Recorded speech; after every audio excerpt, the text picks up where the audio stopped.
BBC Afaan Oromooti. Nu waliin tura.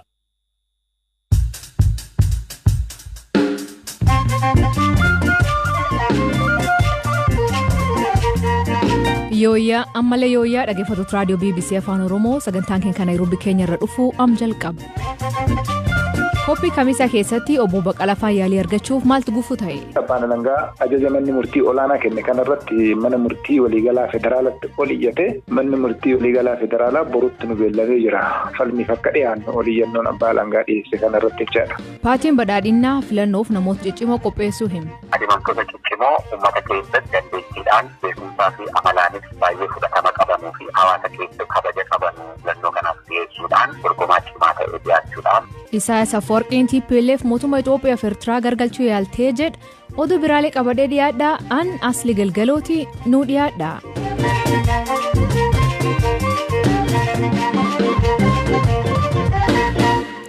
Dhaggeeffattootni oduutiin jalqabaan manni murtii irra deebiin namoota 24 galma obbo Jawaar Mohaammed faa jalaatti himataman akka yaalii dhuunfaa argatu ajaje ture. Garuu eegisaan laafanii illee hospitaal dhuunfaa deemuu fi manni hidhaaf abbaan alangaa Itoophiyaa dhowwaa akka jiru abukattoon isaanii himan. Obbo Baqqalaa Garbaa isa hospitaala deemuu fi manni hidhaatii bahee jidduu dhaabanii hospitaal mootummaa geessuun ni yaadatama. Har'ammoo abbaan alangaa kan isaan hospitaal mootummaatti yaalamuu godhuu fi iyyannoo murtii olaanaa federaalaa geeffate. Abukattoon isaanii tokko keessa kataan obbo Gammachuu Guutamaa waan ardeemaa ture gaafadhe. Dhimmichi kan ilaalamaa jiru mana murtii olaanaa federaalaatti dhaddachaatti egaa namoonni galmee obbo Jawaar Mohaammed fa'a namoonni 24 irratti himatamanitti manni murtii himatamtoonni yaalii barbaadan hakiimoota dhuunfaa isaaniitii fi mana yaalaa dhuunfaa barbaadanitti yaalamuu ni danda'an kan jedhu kaa'ee jira. Bifa saniin obbo Baqqalaan haala baay'ee hamaa ta'e waan dhukkubsateef hospitaalatti admitir ta'e akka yaalamu kan jedhu hojiirra oolchuuf carraaqqiin godhamaa ture. Suni garuu manni murtii ajaja kennuuf sababa abbaan alangaa waliigalaa federaalaa ol iyyatee jira. Kanaafuu hospitaala Xooraayilooch adeemuu jedhuun gaafa 9/5/2013 utuu yaalamin hafee jira. Haga har'aatti illee haga ammaatti illee yaalamne. Har'a garuu maatti nu ga'e abbaan alangaa ajaja manni murtii olaanaa kenne kanarratti mana murtii waliigalaa federaalaatti ol iyyate manni murtii waliigalaa federaalaa borutti nu beellamee jira. Falmiif akka dhiyaannu ol iyyannoon abbaa alangaa dhiyeesse kanarratti jechaadha. Waamichi har'a nu ga'e. Gama biraatiin ajajni mana murtii raawwatamne kan jedhu iyyannoon mana murtii olaanaatti dhiyaatee jira. Isas manni murtii har'a namoonni kun akka yaalaman sababa tokko malee akka yaalaman ajaja kennee jira. Gama biraatiin immoo sababa ajaja mana murtii raawwachuu dhabdaniif akka ibsitan jechuudhaan manni murtii olaanaa federaalaa dhaddachi dadaatis warra bulchiisa mana sirreessaa yookaan warra Prison Commission borutti akka dhiyaatan beellama kennee jira. Boru galmee 2 qabna jechuudha. Mana murtii olaanaa waliigalaa federaalaatti dhaddacha dadaatti ni qabna. Mana murtii waliigalaa federaalaa 6 kiilootti beellama ni qabna bakka 2. Mana murtii olaanaa Aldataatti mana murtii waliigalaa federaalaa 6 kiilootti beellama galmee 2 qabna boru jechuudha. Dhimma kanarratti. Dubbii amma mana murtii deemaa jiru kanaa fi har'aa daaktarooti isaanii garmaan sirreessaa hin deemne jedhanii akkam jiran har'a? Haalli isaanii daran lagannaa nyaataa itti muffanii jiranii haalli fayyaa isaanii akkuma argaa turre yeroo irraa baay'ee gadi bu'aa deema. Hakimonnis hospitaalatti admitir ta'anii yaalamuu qaban kan jedhu obbo Jawaar Mohaammed, obbo Baqqalaa Garbaa, obbo Hamza Adaana, obbo Dajanee Xaafaa kanuma ibsaa jiranii kun garuu haga ammaa raawwatan. Ayyee galatooma obbo Gammachuu. Haa ta'u isinis galatooma.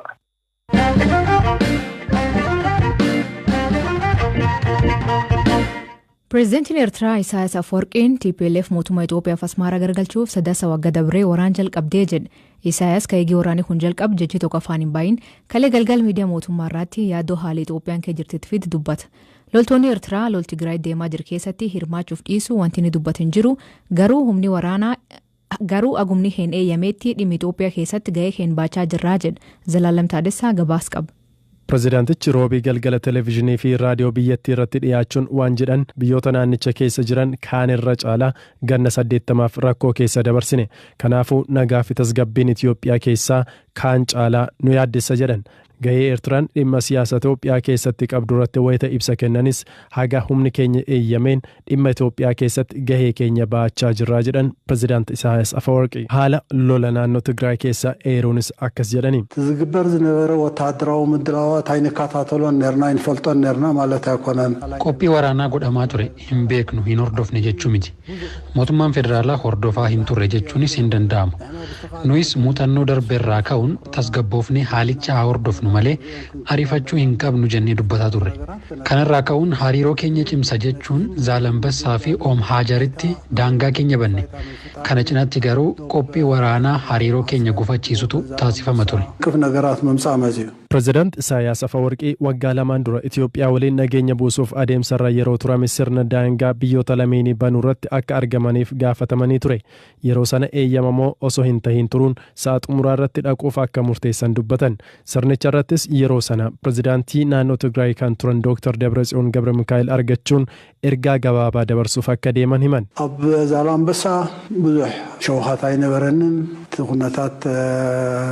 Zaalambassaatti argamuuf baay'ee fedhan qabuun ture. Waan hundumaa suuta jennee ilaaluu qabna jennee ture. Daangaa karaa lixaa Oom Haajar irratti qunnamtiin akka taasifamu jedhamnaan ani naaf hin mijatu jedhee tureen dhuma irratti tole nan dhufan jedheen. Abiy Dabratsiyooniin argadhu waan naan jechaa tureef tole jedheen Oom Haajar irratti daqiiqaa 2 argadheen ture. Ergaa tokko qofan qabaaf ture. Dabratsiyoon maaliif waraanaaf qophooftuun jedheen. Innis hin ta'uu naan jedhe. Anis dhimmin dhufeef kanumaaf waan ta'eef ni arginan jedheen. Isin hin barbaachisu jechuun ergaa akeekkachiisaati kan hin dubbadhe. Dhumarrattis namni kamiyyuu yaaduu kan hin dandeenye 3 waan ta'e raawwate. Ragaa akka nuuf ta'uuf waan hundumaas hordofaa turre. Guyyaa san kan ajjeesanii kan booji'anii magaalaa Finfinnees galuun yoo haalli mijate ammoo Eertiraattis jijjiirama sirnaa gochuuf ture kaayyoon isaanii. زمارك ماريكا دحرين الدسابات خير تسلطك أسمرا دلو منقص خمان تغير. Pireezidaant Isaayaas wal dhabdee daangaa Itoophiyaa fi Sudaan hidha haaromsaa Itoophiyaan ijaaraa jirtuu fi kan Sudaanii fi Masrii waliin waliigalteerra hin gahamne kaasanii yoo dubbatan faayidaa waloo uummata isaanii gara fuulduraaf jedhanii dhimmoota kanneeniif furmaata ariifachiisaa barbaaduu qabu jedhan. Robaawwan goobleelaatiin aduululoo abzii. Naannoo qotoboon bultoota lanaa dalloowwan mitiisaa ka'a. Katanaa yookiin naannicha keessa biyyoonni humna qabeeyyiidha ofiin jedhan jiru. Dhiibbaa isaan dhimma katanaa yookiin naannoo kanaa keessa galuun qabu maal fakkaataa ka jedhu hubachuun barbaachisaadha. Rakkoo hidhicha waliin wal qabatee dhufuun biyyootni Arabaa Eertiraa deeggaru jedhamaa waan tureef dur mangistuun Araboonni boba'aa qabu nuyi ammoo bishaan qabna jedhaa ture. 80 bishaan gara Sudaanii fi Masriitti yaa'u achii waan ta'eef akka meeshaa siyaasaa tokkootti itti fayyadamuu dandeenya karaa jedhuunidha.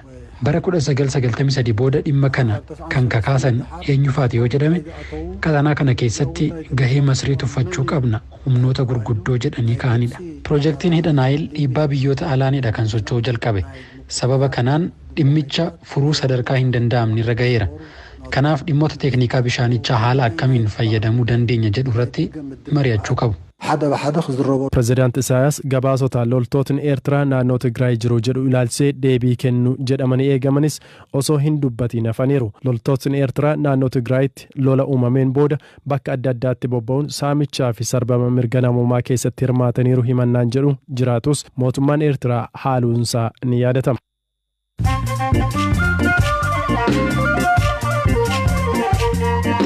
Dhaggeeffattootni oduu gaggabaaboo jalqabaan feesbuukiin Awustreeliyaatti oduu hin qoodamneef akka hin mul'anne godhee yaada odeeffannoo argachuu uume.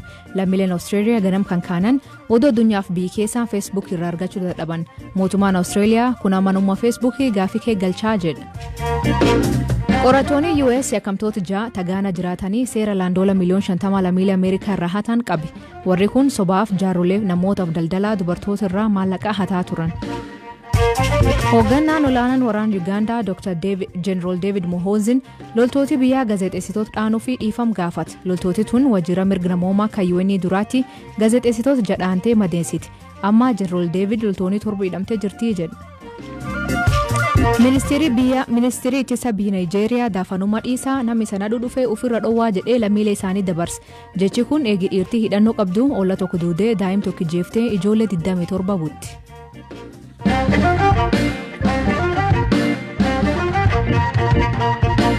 Paartiin badhaadhinaa filannoo biyyaalessa Itoophiyaa marsaa 6ffaa caamsa keessa geggeeffamuuf kaadhimamtoota ciccimoo qopheessuu hime.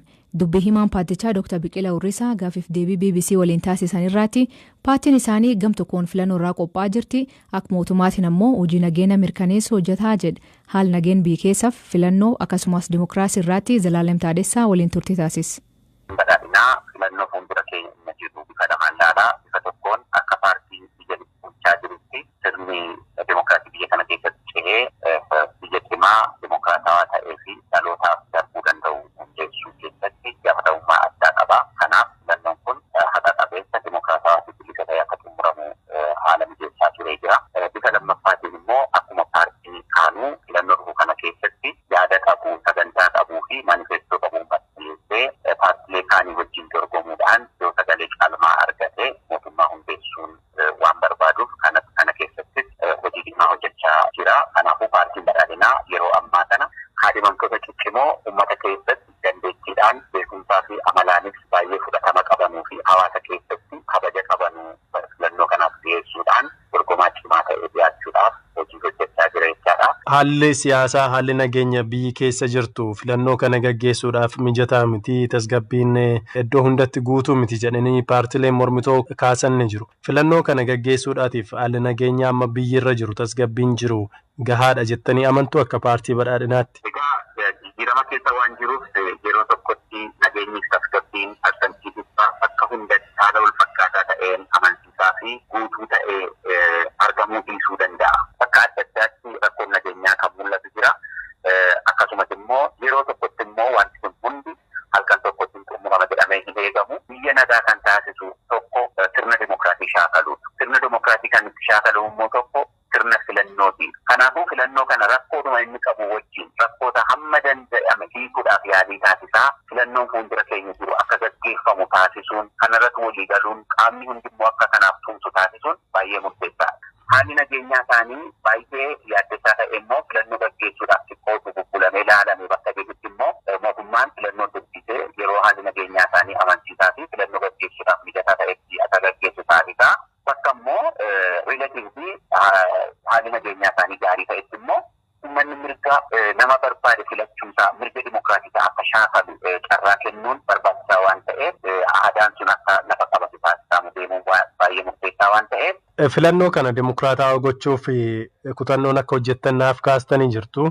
Fakkeenyaaf Oromiyaa keessa paartileen socho'an immoo miseensonni akka jalaa hidhamanii jiran, hooggantoonni akka jalaa hidhamanii jiran, biirooleen jalaa cufamanii akka jiran, sochii gochuu akka hin dandeenye, hojii hojjechuu akka hin dandeenye ibsanii jiru. Bifa kanaatiin dimokiraasii dhugaa mirkaneessuun ni danda'ama?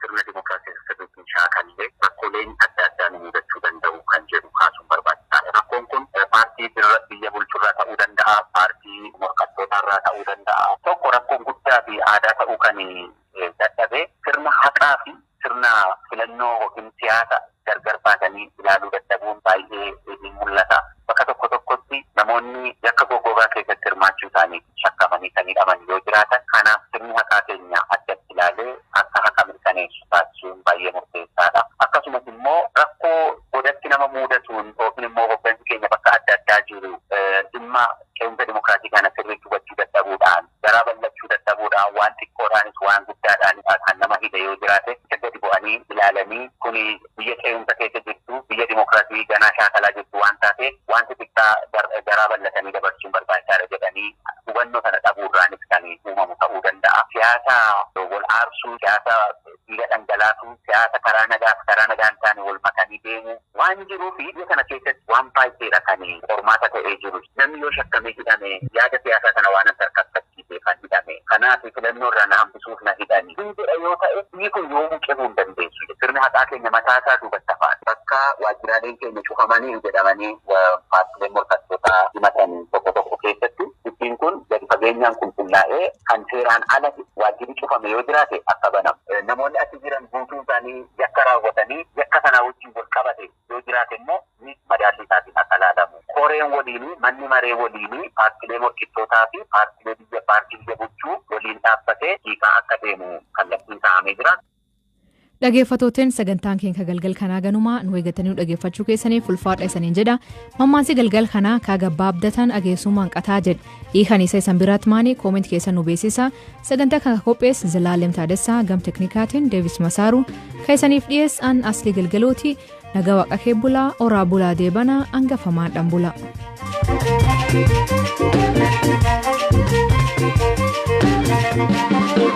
Thank you.